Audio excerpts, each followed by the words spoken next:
नमस्ते नमस्कार जय हिंद साथियों। हो चुका आगाज, अब युग बदलने की तैयारी। जीत उसी का होगा साथियों जिसका संघर्ष रहेगा जारी। जो पसीना बहाएगा मैदान जीत कर जाएगा। जी हाँ साथियों, बहुत बहुत स्वागत है, भरपूर स्वागत है सर विद्या जीके जीएस भागलपुर में। और साथियों खास करके आपके पॉकेट जीके के इस सीरीज में साथियों। जी हाँ साथियों, हम लोग जो ने फैसला किया है, टारगेट लिया है साथियों कि 480 पेज का ये बुक साथियों 60 डेज में खत्म करेंगे। यानी कि हमको 8 से 10 पेज प्रत्येक दिन पढ़ने पड़ेंगे साथियों। हमने इसके लिए जो साथियों प्रत्येक जो है चैप्टर का जो है अलग अलग प्लेलिस्ट बना दिया साथियों। और प्रत्येक चैप्टर को जो है प्रत्येक चैप्टर में प्रत्येक जो है हेडलाइन यानी एक पेज को प्रत्येक दिन पढ़ेंगे साथियों। क्या साथियों, प्रत्येक चैप्टर से एक पेज हम लोग पढ़ेंगे साथियों, जिससे हम लोग को 60 दिन में जो है कंप्लीट लगभग हो जाएगा साथियों। तो यानी कि एक दिन में हम लोग को 10 पेज पढ़ने पड़ेंगे साथियों। तो इसके लिए आपको जो है 5 घंटे, कम से कम 5 घंटे चाहिए आवश्यक साथियों।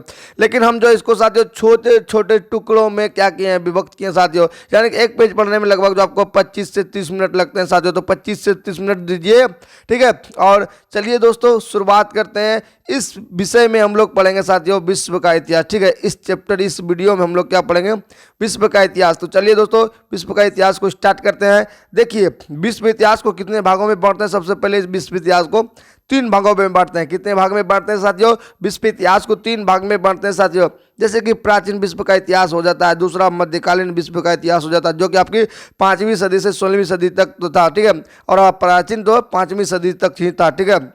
बाकी बात करते हैं साथियों आधुनिक विश्व का इतिहास भी 16वीं सदी से आगे। क्या 16वीं सदी से आगे जो इसको बोलते हैं आधुनिक विश्व का इतिहास। और इसमें हम लोग क्या देखते हैं, आधुनिक विश्व में पुनर्जागरण देखते हैं, मानवतावाद पर बल देखते हैं, ठीक है। लौकिक जीवन पर बल देखते हैं, विचार अभिव्यक्ति स्वतंत्रता, ठीक है, प्रबोधन, मानव स्वतंत्रता को बढ़ावा, ये सब देखते हैं किसमें साथियों, तो आपका आधुनिक विश्व का इतिहास में। किसमें, आधुनिक विश्व का इतिहास में। तो चलिए दोस्तों इसी को स्टार्ट करते हैं। आपने विश्व के इतिहास को समझ लिया कि किस टाइप से इसको पढ़ना है, कहाँ कहाँ पर जो है इसका जरूरत पड़ेगा, किसमें आपको क्या चीज़ पढ़ना है। तो चलिए दोस्तों पुनर्जागरण यानी ये जो पुनर्जागरण की बात हो रहा है साथियों, आपका जो है विश्व का इतिहास में क्या हो गया, ये आधुनिक टाइप का हो गया, ठीक है। तो साथियों सबसे पहले यहाँ देखते हैं कि पुनर्जागरण का अर्थ क्या होता है साथियों। तो पुनर्जागरण का अर्थ होता है साथियों फिर से जागना। क्या मतलब, हम सो गए थे, नहीं, वो सोने वाली बात नहीं साथियों। यहाँ पर जागने का मतलब है प्रकृति करना, ठीक है। पुनर्जागरण का अर्थ होता है, शाब्दिक अर्थ क्या होता है, फिर से जागना। क्या साथियों, फिर से जागना। नवयुग में अवतरण की सूचना देने वाले पुनर्जागरण आंदोलन। क्या साथियों, नवयुग के अवतरण की सूचना देने वाले पुनर्जागरण आंदोलन 13वीं से 16वीं मतलब 1250 से 1550 ईस्वी में हुआ था। कब हुआ था, तो 1250 से 1550 ईस्वी में क्या हुआ साथियों, तो नवयुग के अवतरण की सूचना देने वाले पुनर्जागरण आंदोलन का जो है स्टार्ट हुआ था, ठीक है, शुरुआत हुआ था। पुनर्जागरण वह बौद्धिक आंदोलन था जिसमें प्राचीन उपलब्धियों का आश्रय लेकर वर्तमान में आई धार्मिक, सामाजिक, सांस्कृतिक रूढ़ियों और को दूर करने और पुनः विकास व जो है समृद्धि की ओर अग्रसर होने का जो आग्रह किया। क्या क्या साथियों यहाँ पर, तो क्या क्या, तो बौद्धिक आंदोलन था जिसमें कि जो है प्राचीन उपलब्धि जो भी हमारे पास था साथियों उसका सहारा लेकर, आश्रय लेकर जो है, ठीक है, आश्रय लेकर वर्तमान में धार्मिक, सामाजिक, सांस्कृतिक रूढ़ियों को दूर करके पुनः विकास व समृद्धि मतलब आगे बढ़ने की ओर अग्रसर को आग्रह किया। ये क्या क्या साथियों, तो पुनर्जागरण से हुआ, ठीक है, पुनर्जागरण से ये संभव हुआ। चलिए आगे बढ़ते हैं। मध्यकाल में साथियों यूनान में एवं लैटिन साहित्य को भुलाकर, क्या साथियों, मध्यकाल में क्या हुआ, यूनानी और लैटिन साहित्य को भुलाकर यूरोप की जनता अंधविश्वास में पड़ गई थी। क्या हुआ था, तो यूनान और लैटिन साहित्य को भुलाकर, ठीक है, यूरोप की जनता, यूरोप में साथियों स्टार्ट होता, ठीक है, यूरोप का जो है अंधविश्वास में पड़ गया था। वहाँ का जनता एकदम जो बोलिए वही मानता था, ठीक है। उसे निराशा की भावना, ठीक है, एवं जो है उत्साहहीनता ने जन्म ले लिया था। मतलब निराशा हो गया था और उत्साह ही नहीं था उन लोगों में, ठीक है। पुनर्जागरण में मध्ययुगीन आडंबर जो होता है, ठीक है, अंधविश्वास एवं क्या साथियों प्रथाओं को समाप्त किया। जब ये पुनर्जागरण हुआ ना मध्ययुगीन में, तो इसमें आडंबर सबको खत्म किया, ठीक है। जैसे कि वहाँ पर जो है एक तरह से कहा जाए चर्च का जो मेन होता था वो सबको खत्म किया, अंधविश्वास को खत्म किया, बोलता था मैं ही सब कुछ, मैं भगवान का दूत हूँ वगैरह वगैरह जो भी होता था, ठीक है, वो सबको खत्म किया, ठीक है। उसके स्थान पर व्यक्तिवाद, ठीक है, भौतिकवाद और स्वतंत्रता की भावना हुई थी। मतलब जो है कोई एक दूसरे के चक्कर में नहीं पड़ता था, ठीक है, सब स्वतंत्र होने के लिए भावना जागने लगा। उन्नत आर्थिक व्यवस्था एवं राष्ट्रवाद को प्रतिस्थापित किया, ठीक है, उन्नत मतलब सबसे बढ़िया जो आर्थिक व्यवस्था को जो है और राष्ट्रवाद को प्रतिस्थापित किया, और स्थापित करने का जो है राष्ट्रवाद को उसके जगह प्रतिस्थापित किया। मतलब जो पहले आडंबर उडंबर था इसको हटाकर राष्ट्रवाद को प्रतिस्थापित किया, और बढ़िया अर्थव्यवस्था, आर्थिक उन्नत मतलब कि अच्छा अर्थव्यवस्था, ना कि एकदम खाने के लिए भी ना मिला ऐसा अर्थव्यवस्था नहीं, अच्छा अर्थव्यवस्था, ठीक है। तो ये सब कैसे संभव हुआ? तो ये सब आपके पुनर्जागरण से संभव हुआ, ठीक है। राष्ट्रवाद की, ठीक है, राष्ट्रवाद की पहली व पूर्व अभिव्यक्ति, ठीक है, अभिव्यक्ति फ्रेंच क्रांति में देखी गई। कब देखा गया? तो राष्ट्रवाद जो होता है ना, तो ये जो है देखा गया पहली अभिव्यक्ति फ्रेंच की क्रांति में देखी गई। कब फ्रेंच की क्रांति हो रही थी तब देखी गई, जो शीघ्र संपूर्ण जो है पूरे यूरोप में फैल गया। जब ये फ्रेंच की क्रांति हो रही थी तो बहुत जल्द ही पूरे यूरोप में फैल गए। इसमें ब्रिटेन देश ले लीजिए, ऑस्ट्रेलिया ले लीजिए, ठीक है, हंगरी ले लीजिए, इटली ले लीजिए आदि शामिल थे, ठीक है। इसमें जो राष्ट्रवाद में थे साथियों, तो ब्रिटेन, ऑस्ट्रेलिया, हंगरी, इटली और आदि देश इसमें शामिल हुए, जहां राजशाही, ठीक है, समाप्त हुई। मतलब राजशाही क्या, पहले राजा की मोनोपोली चलती थी, राजा का जो है बात ही सब कुछ चलता था, राजशाही उसका ही बेटा राज करेगा, शासन करेगा, ठीक है। तो इस तरह से जो है इसको समाप्ति हुई, ठीक है। राष्ट्रवाद की जब फ्रेंच में क्रांति हुई तो इसको देखते हुए इतने सारे देश क्या किए, तो सबने जो है, ठीक है, इसमें शामिल हुए, ठीक है, राष्ट्रवाद में, और राजाशाही की ये समाप्ति हुई और लोकतंत्र की स्थापना हुई। मतलब लोकतंत्र किसको बोलते हैं साथियों? जनता के द्वारा जनता के लिए किया गया शासन लोकतंत्र होता है। तो जनता लोकतंत्र की स्थापना होगी, ठीक है। लोग जो है अपने मनमाने तरीके से जो है नहीं राजा बन सकते, जो कोई भी बन गया या फिर उसका जो पूर्वजय बनते जा रहा है उसका आने वाला पीढ़ी बन रहा है, नहीं, लोकतंत्र की स्थापना हुई। क्या हुआ? लोकतंत्र की स्थापना हुई, ठीक है। जर्मनी, यहाँ पर देखिए साथियों क्या करा, जर्मनी किसी एक राजशाही के नियंत्रण में नहीं रहा। मतलब जर्मनी जो है किसी एक जो है राजशाही के नियंत्रण में नहीं रहा। जर्मनी एकीकरण से पहले उनके भागों में बढ़ गया। जर्मनी का एकीकरण से जो है पहले अनेक भागों में बढ़ गया, ठीक है। जर्मनी का एकीकरण जो हो रहा था ये राजशाही में नहीं रहा, जो है एकदम टूट फूट गया, एकदम सब अपना अपना अलग कर लिया। पहले एकीकरण से पहले क्या हो गया? बढ़ गया था, अलग अलग बढ़ गया, ठीक है। अब आइए ये जो पुनर्जागरण पढ़ते हैं साथियों, ये कहाँ से स्टार्ट होता है? तो पुनर्जागरण का प्रारंभ जो है ना इटली के फ्लोरेंस नगर से माना जाता है। कहाँ से? ये बहुत क्वेश्चन बनकर आता है साथियों। इटली के फ्लोरेंस नगर से पुनर्जागरण जो है निकल कर आता है, ठीक है। और बेंजाई, ठीक है, बाइजेंटाइन, ठीक है, बाइजेंटाइन नाम जो है थोड़ा खतरनाक है साथियों। बाइजेंटाइन साम्राज्य की राजधानी कस्तुनतुनिया, ठीक है, बाइजेंटाइन, ठीक है, बेजेंतिया इसको बोलते हैं, यहाँ पर साथियों दिया है बेजेंतिया या फिर बाइजेंटाइन साम्राज्य की राजधानी कहाँ थी? कुस्तुनिया का पतन, ठीक है, इसका पतन होता है और पुनर्जागरण का एक प्रमुख कारण था, ठीक है। कस्तुनिया का जो पतन होता है, बेजेंटाइन मतलब की राजधानी कस्तुनिया का, इसका क्या कारण से जो पतन होता है? तो यही पुनर्जागरण की वजह से उसका पतन होता है, मतलब समाप्त होता है, ठीक है। इटली के महान कवि, बहुत इंपॉर्टेंट क्वेश्चन, दांते को पुनर्जागरण का अग्रदूत मानते हैं। तो क्वेश्चन डायरेक्ट एग्जाम में पूछेगा साथियों कि महान कवि कौन थे, या फिर इटली का जो है, या फिर पूछेगा साथियों पुनर्जागरण का अग्रदूत किसको मानते थे? इटली का महान कवि दांते को। किसको? दांते को मानता है, ठीक है। इन्होंने इटली के बोलचाल की भाषा में टस्कन में डिवाइन कॉमेडी नामक रचना की। किसमें? तो टस्कन में, बोलचाल की भाषा टस्कन में जो डिवाइन कॉमेडी की रचना किसने की साथियों? तो यही आपके जो है दांते ने किया। किसने किया साथियों? दांते ने, पुनर्जागरण का अग्रदूत जिसको मानते हैं, इसी ने डिवाइन कॉमेडी टस्कन में, ठीक है, वहाँ का बोलचाल भाषा टस्कन था, इसी में ये जो है क्या करता है? रचना करता है। क्या करता है? रचना करता है। चलिए साथियों समझते रहिएगा, आगे बढ़ते रहिएगा, ठीक है। तो पुनर्जागरण की कहानी कुछ इस तरह से यहाँ पर आई। आगे साथियों इटली के निवासी पेट्रार्क, ठीक है, ये सभी नाम डायरेक्ट आपके जो है एग्जाम में पूछा जाता है, ठीक है। पेट्रार्क को मानववाद का संस्थापक माना जाता है। तो पेट्रार्क को किसका संस्थापक माना जाता है साथियों? मानववाद का संस्थापक, ठीक है। मानववाद का संस्थापक किसको मानते हैं? पेट्रार्क को मानते हैं। किसको मानते हैं? पेट्रार्क को मानते हैं, ठीक है। अगला, और पुनर्जागरण का अग्रदूत किसको मानते हैं? तो दांते को मानते हैं। इसको जो आप सबको याद रखते चलना है, ठीक है, दांते को मानते हैं, ठीक है। पेट्रार्क का शिष्य जो है बुकासियो, ठीक है, पेट्रार्क का शिष्य बुकासियो था। कौन था? बुकासियो। ये लैटिन गद्य का पिता कहलाया, ठीक है। लैटिन जो गद्य था, गद्य पद जानते हैं इसमें, तो लैटिन गद्य का ये पिता कहलाया। क्या पता क्या कहलाया? पिता कहलाया, फादर ऑफ लैटिन, ठीक है, लैटिन गद्य का। तो जिसको अगला पॉइंट देखिए पढ़ते हैं साथियों। डेकेमेरोन, ठीक है, बुकासियो की प्रसिद्ध पुस्तक है। तो ये जो बुकासिया है, लैटिन गद्य का पिता जिसको बोलते हैं, इसका पुस्तक का नाम क्या है? डेकेमेरोन। क्या नाम है? डेकेमेरोन। क्या नाम है साथियों? डेकेमेरोन। याद हो गया? क्या नाम है? डेकेमेरोन। 5 बार बोलिए आप लोग अपने से, क्या है? डेकेमेरोन। डेकेमेरोन क्या? बुकासियो का पुस्तक डेकेमेरोन। ठीक, चलिए आगे। वो प्रिंस के रचयिता मकैयावेली, ठीक है, ये बहुत इंपॉर्टेंट मकैयावेली। तो साथियों अब भारत के मकैयावेली किसको बोलते हैं? तो चंद्रगुप्त के जो है प्रधानमंत्री कौन थे? कौटिल्य, चाणक्य बोलते हैं, ठीक है, भारत का मकैयावेली। तो यहाँ द प्रिंस के रचयिता मकैयावेली, ठीक है, द प्रिंस के रचयिता कौन है साथियों? मकैयावेली। आधुनिक विश्व का प्रथम राजनीतिक चिंतक माना जाता है, ठीक है, आधुनिक विश्व में जो है क्या चिंतक माना जाता है किसको? द प्रिंस के रचयिता मकैयावेली को क्या मानते हैं? आधुनिक विश्व का चिंता। और नोट में आप लोग इसी जगह कर सकते हैं साथियों, नोट में लिख लीजिए कि भारत का मकैयावेली किसको बोलते हैं। क्वेश्चन डायरेक्ट पूछेगा साथियों, भारत का मकैयावेली किसको बोलते हैं? तो बोलते हैं आपके, ठीक है, विष्णुगुप्त चाणक्य को बोलते हैं, ठीक है, कौटिल्य को बोलते हैं। धर्म सुधार की आंदोलन जो साथियों 16वीं सदी में हुई, फिर आता है साथियों, तो ये धर्म सुधार की बात आता है। क्या आता है? धर्म सुधार होने लगता है, ठीक है, धर्म में सुधार होने लगता है। धार्मिक जीवन में यूरोपीय पुनर्जागरण के प्रभाव से धर्म सुधार आंदोलन रूप से सामने आया, ठीक है, जब पुनर्जागरण हुए तो साथियों उसमें धर्म सुधार भी सामने आया, ठीक है।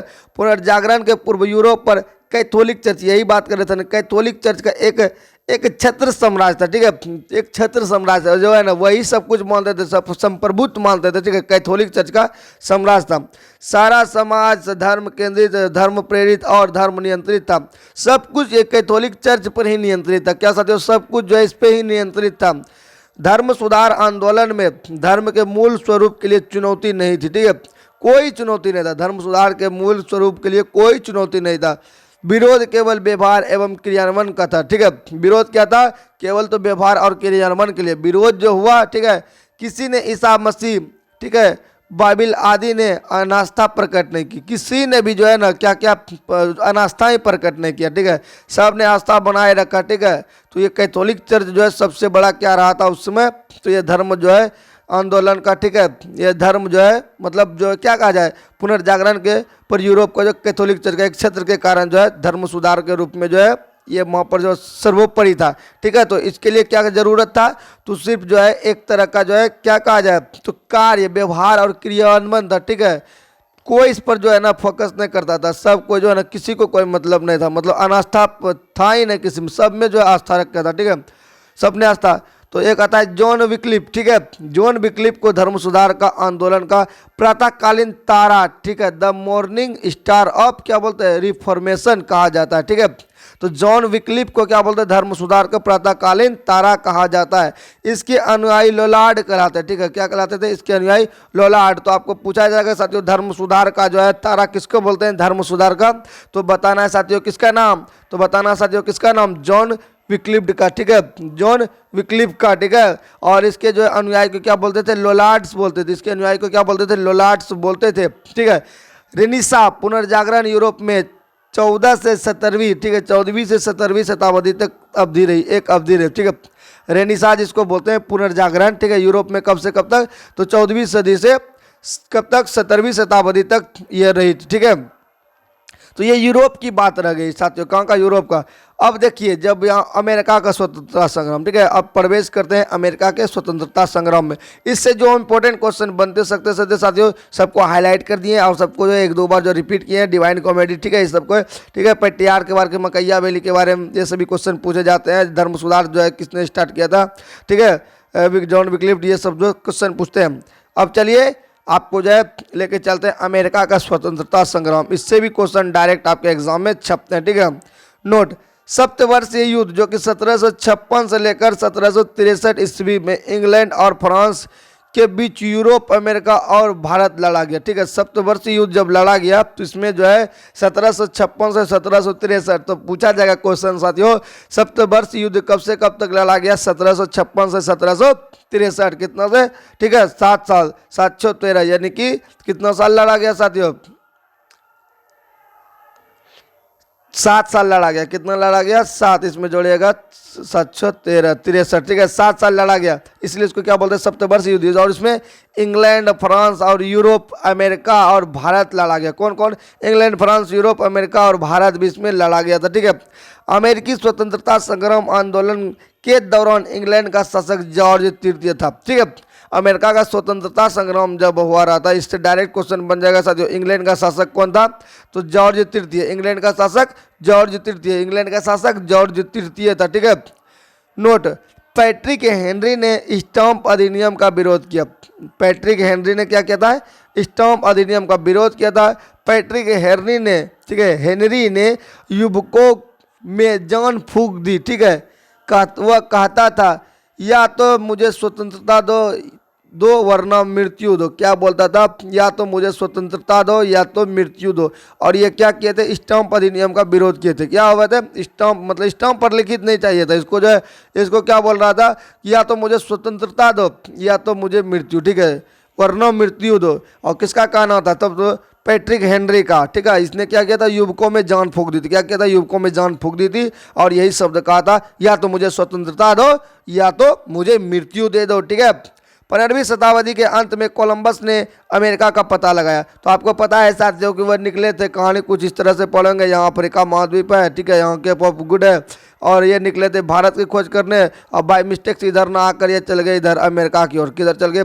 अमेरिका की ओर चल गए। तो कोलंबस जो किसका खोज कर लिया? ये नहीं कि ये साथियों खोजा था, पहले से ऑलरेडी था, लेकिन पता चला इसको, ठीक है। यूरोप वाले को पता चला कि जो अमेरिका भी देश है, ठीक है, अमेरिका का पता लगाया, ठीक है।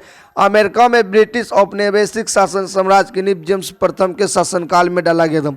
औपनिवेशिक जो संस्कृति था, ठीक है, औपनिवेशिक साम्राज्य की नींव जो है जेम्स जो है प्रथम ने, ठीक है, शासनकाल में डाला गया था, ठीक है।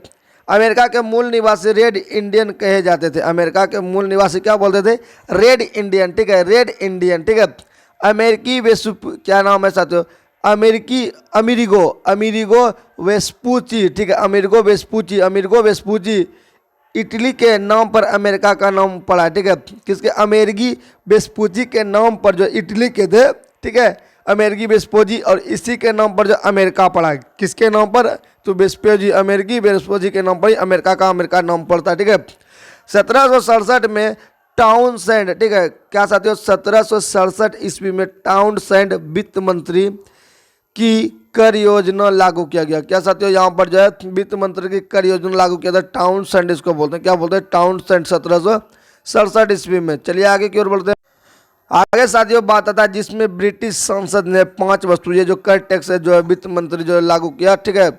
तो जिसमें 5 सांसद, ठीक है, जिसमें ब्रिटिश ने 5 वस्तु, जिसपे चाय, शीशा, कागज, सिक्का, धातु और रंग पर सीमा शुल्क लगाया, मतलब जो टैक्स लगाया, ठीक है, सीमा शुल्क लगाया। और अमेरिको, ठीक है, अमेरिको उपनिवेशवासियों ने इन्हें देने से इनकार कर दिया। क्या कर दिया? ये जो टैक्स लगाया, ठीक है, टैक्स लगाया, टाउनशिप क्या था नाम, ठीक है। तो ये जो है क्या क्या अमेरिकी वासियों ने इसको जो है देने से इनकार कर दिया तथा सैमुअल एडम्स, ठीक है, सैमुअल एडम्स ने क्या किया? इनका प्रतिनिधित्व किया था, ठीक है।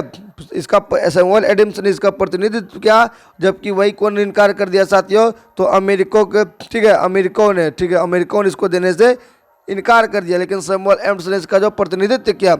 अमेरिका में 13 अंग्रेज बस्तियां उपनिवेश में थी। कितना? तो 13 गो जो है ना बस्तियां उपनिवेश में थी, ठीक है। उपनिवेश में कितना बस्तियां? तो 13 गो, ठीक है।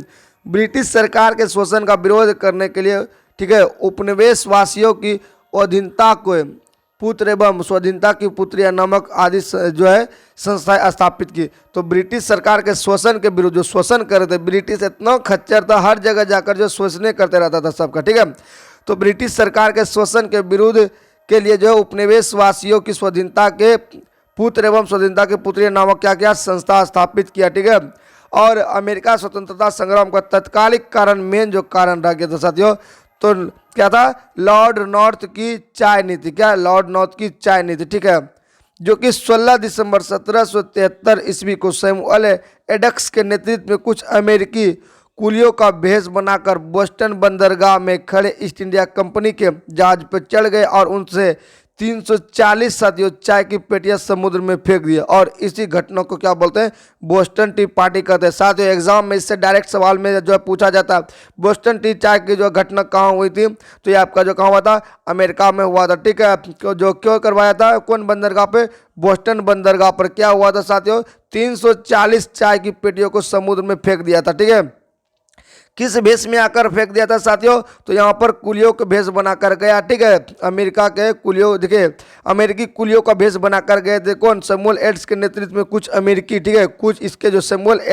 एडक्स थे, इसके नेतृत्व का जो कुछ जो है अमेरिकी जो है कुली का भेष बनाकर गया बोस्टन बंदरगाह पर, और ईस्ट इंडिया कंपनी के 340 चाय की पेटियों को समुद्र में फेंक दिया। इसको क्या बोलते हैं, बोस्टन टी पार्टी। और ये जो किस में शामिल हुआ, तो अमेरिका का स्वतंत्रता संग्राम का तत्कालिक कारण था। ठीक है, इसको क्या बोलते हैं, लॉर्ड नॉर्थ की चाय नीति। ठीक है, क्या बोलते हैं, लॉर्ड नॉर्थ की चाय नीति। ठीक है, याद रखिएगा साथियों, जो है याद रखिएगा। ठीक है, ये जो एग्जाम में डायरेक्ट सवाल पूछी होता है। ठीक है, बोस्टन टी पार्टी कहाँ घटित हुआ, किसने किया, ठीक है, कब हुआ, 1773 में। एग्जाम में सवाल में जो ये भी पूछ लिया जाता है। अब तो साथियों आपको पता है ना कि डेट सहित आपको पूछा जाता है। 1773 से काम नहीं चलेगा रे बाबा, काम चलेगा 16 दिसंबर 1773 से, 16 दिसंबर 1773 ईस्वी से। अब चलिए आगे की और बातें करते हैं। आगे देखिए क्या है, 5 सितंबर 1774 को वर्जीनिया के नागरिकों ने सभी उपनिवेश के प्रतिनिधियों का फिलाडेल्फिया में एक महाद्वीपीय कांग्रेस अधिवेशन आयोजित किया गया। ठीक है, 5 सितंबर 1774 को वर्जीनिया के नागरिक ने सभी उपनिवेश के प्रतिनिधियों का क्या किया गया, फिलाडेल्फिया एक उपमहाद्वीप कांग्रेस अधिवेशन का आयोजन किया गया, जिसमें ब्रिटिश कानून का विरोध तथा व्यापार के बहिष्कार का निर्णय हुआ। क्या हुआ, ब्रिटिश कानून जो था उसके जो है विरोध और उसके व्यापार का भी विरोध हुआ था। ठीक है, 22 अक्टूबर 1774 ईस्वी को सम्मेलन समाप्त हुआ। कब हुआ, तो 1774 जब ये स्टार्ट कब हुआ था, 5 सितंबर को स्टार्ट हुआ था और 22 अक्टूबर को समाप्त होता है। ठीक है, 19 अप्रैल 1775 को आता है साथियों, क्या नाम था, लेक्स गंटअप। ठीक है, यहाँ नाम जो थोड़ा अजीब टाइप का है। तो साथियों क्या होता है, लेक्सिक गंटअप नामक जो स्थान पर ब्रिटिश सेना और क्रांतिकारियों के बीच मुठभेड़ होता है। 8 जो है स्वयंसेवक मारे जाते हैं।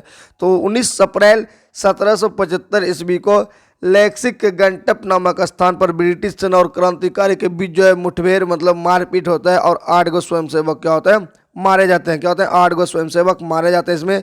फिर आता है 10 मई 1775 को, ठीक है, फिलाडेल्फिया में द्वितीय महाद्वीपीय सम्मेलन हुआ। ठीक है, जिसमें टॉमस जेफरसन उपस्थित थे। टॉमस जेफरसन किसमें उपस्थित थे साथियों, तो जो हुआ था फिलाडेल्फिया का, फिर ठीक है, फिलाडेल्फिया का जो द्वितीय महाद्वीप सम्मेलन, इसमें टॉमस जेफरसन उपस्थित थे तथा उन्होंने 4 जुलाई 1776 ईस्वी में 13 बस्तियां, ठीक है, इंग्लैंड से स्वतंत्र की घोषणा कर दी। क्या करता है, तो दूसरा महाद्वीपीय सम्मेलन जो हो रहा था फिलाडेल्फिया ने, उसमें जो है 1776 में टॉमस जेफरसन ने क्या किया, 13 बस्ती को स्वतंत्र घोषणा कर दिया। क्या बोला, 13 जो बस्ती है ना आपसे स्वतंत्र हो गया, ऐसा इसने घोषणा कर दिया। ठीक है, 4 जुलाई 1776 को फिलाडेल्फिया में उपनिवेश वासियों की बैठक में स्वतंत्रता की घोषणा स्वीकार कर ली। ठीक है, क्या कर दिया, 4 जुलाई 1776 को साथियों फिलाडेल्फिया में उपनिवेश वासियों की बैठक में स्वतंत्रता की घोषणा क्या करता, स्वीकार कर लेता। ठीक है, आज भी 4 जुलाई अमेरिका अपना स्वतंत्रता दिवस मनाते हैं, और इस दिन क्या होता है साथियों, अमेरिका जो है स्वतंत्र हो जाते हैं। क्या हो जाते हैं, स्वतंत्र हो जाते हैं। और आज भी 4 जुलाई को अमेरिका में क्या होता है, तो जो है स्वतंत्रता दिवस मनाए जाते हैं। तो स्वतंत्रता कब आज़ाद हुआ साथियों, 4 जुलाई 1776 को। कब, 4 जुलाई 1776 को। ठीक है, तो चलिए साथियों आगे बढ़ते हैं। स्वतंत्रता तो हो गया अमेरिका में। इसके तहत साथियों 13 संयुक्त उपनिवेश को स्वाधीनता और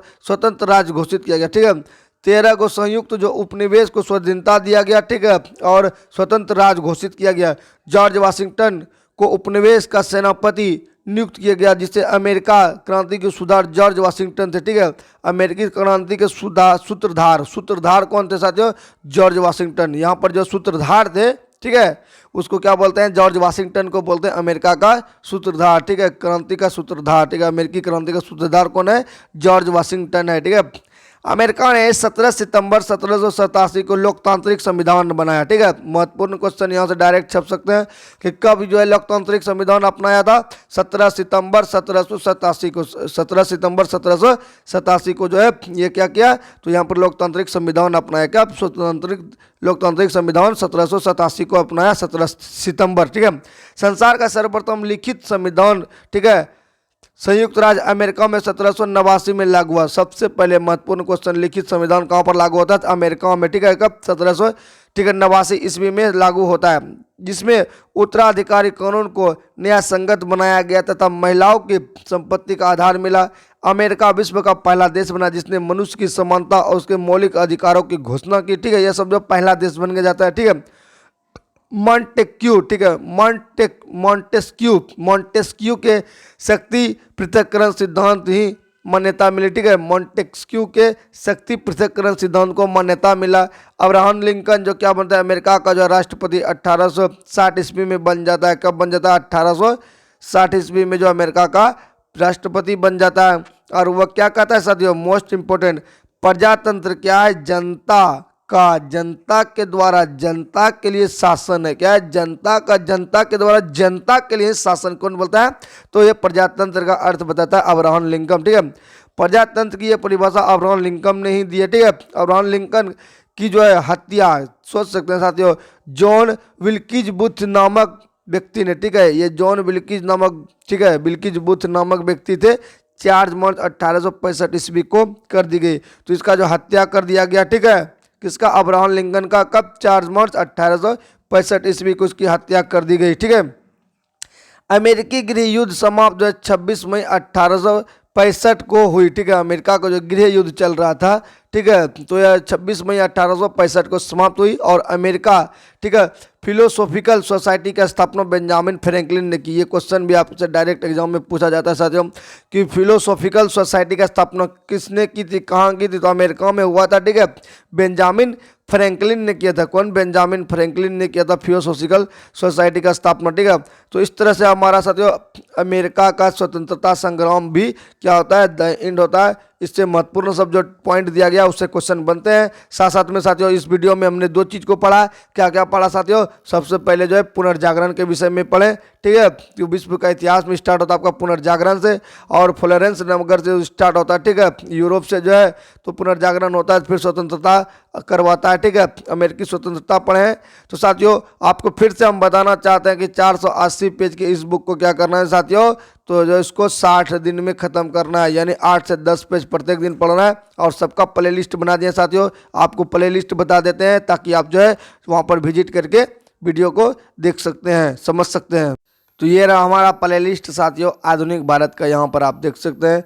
फिर आगे बढ़िएगा तो नीचे स्क्रॉल कीजिएगा तो आपको मध्यकालीन भारत मिलेगा, खान सर का जो पॉकेट जीके का बायोलॉजी मिलेगा। ठीक है, पॉकेट जीके केमिस्ट्री मिलेगा, पॉकेट जीके फिजिक्स मिलेगा, पॉकेट जीके इकोनॉमिक्स मिलेगा, पॉकेट जीके संविधान मिलेगा, ज्योग्राफी मिलेगा, हिस्ट्री मिलेगा। ठीक है, बहुत सारा साथियों सबका जो प्ले लिस्ट अलग अलग बन गया। और विश्व इतिहास का साथियों अभी जस्ट हम जो है प्ले लिस्ट जो है क्रिएट कर देंगे, तो आप लोग साथियों देख सकते हैं। ठीक है, तो भरपूर मात्रा में आपको कंटेंट मिलने वाला। ठीक है, पॉकेट जीके का, तो आप लोग जो चैनल को सब्सक्राइब कर लीजिएगा साथियों। ठीक है, थैंक यू सो मच, मिलेंगे नेक्स्ट वीडियो में। तब तक के लिए सभी को जय हिंद, जय भारत, वंदे मातरम, राधे राधे, जय सिया राम।